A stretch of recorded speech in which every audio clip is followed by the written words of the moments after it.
राजस्थान के एक दूर दराज इलाके में, जहां अरावली की प्राचीन पहाड़ियां आकाश को छूती हैं, एक वीरान रेलवे स्टेशन हुआ करता था। इसे निर्जनगढ़ के नाम से जाना जाता था, जिसका अर्थ है सुनसान किला। कई साल पहले यह स्टेशन एक व्यस्त जंक्शन हुआ करता था, जहां से व्यापारियों, तीर्थयात्रियों और सैनिकों से भरी ट्रेनें गुजरती थीं। लेकिन एक रात एक भयानक दुर्घटना हुई। एक मालगाड़ी जो कीमती पत्थरों से लदी थी, पटरी से उतर गई, जिससे कई लोगों की जान चली गई।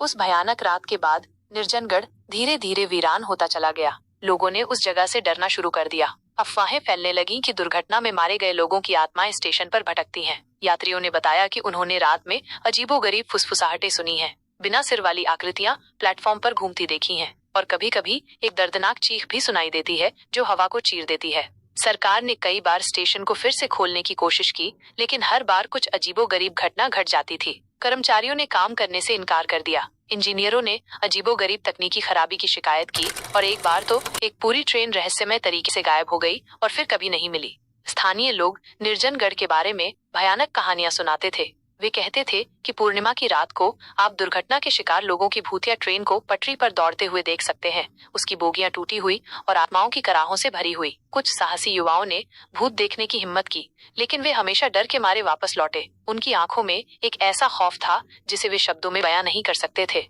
एक रात विक्रम नाम का एक युवा पत्रकार, जो भूत प्रेतों की कहानियों का शौकीन था, निर्जनगढ़ स्टेशन पर पहुंचा। वह सच्चाई जानना चाहता था। उसने स्टेशन के खंडहरों में रात बिताने का फैसला किया। आधी रात को, जब चांदनी खंडहरों पर एक अजीब सी रोशनी डाल रही थी, विक्रम को एक ठंडी हवा का झोंका महसूस हुआ। उसे दूर से धीमी, दर्दनाक सिसकियों की आवाज सुनाई दी। धीरे धीरे आवाज तेज होती गई और विक्रम ने प्लेटफॉर्म के धुंधलके में एक धुंधली आकृति देखी। वो एक महिला का भूत था, जिसने फटे हुए कपड़े पहने हुए थे और अपने हाथों से अपना चेहरा ढका हुआ था। वो दर्द से कराह रही थी। विक्रम डर गया, लेकिन उसने हिम्मत नहीं हारी। उसने उस भूतिया महिला से बात करने की कोशिश की। जैसे ही विक्रम ने अपनी आवाज उठाई, महिला का भूत धीरे धीरे उसकी ओर मुड़ा। उसका चेहरा भयानक था, उसकी आंखें खाली थीं और उसके चेहरे पर दुख की गहरी लकीरें थीं। उसने एक कमजोर आवाज में कुछ कहने की कोशिश की, लेकिन सिर्फ अस्पष्ट शब्द ही निकल सके।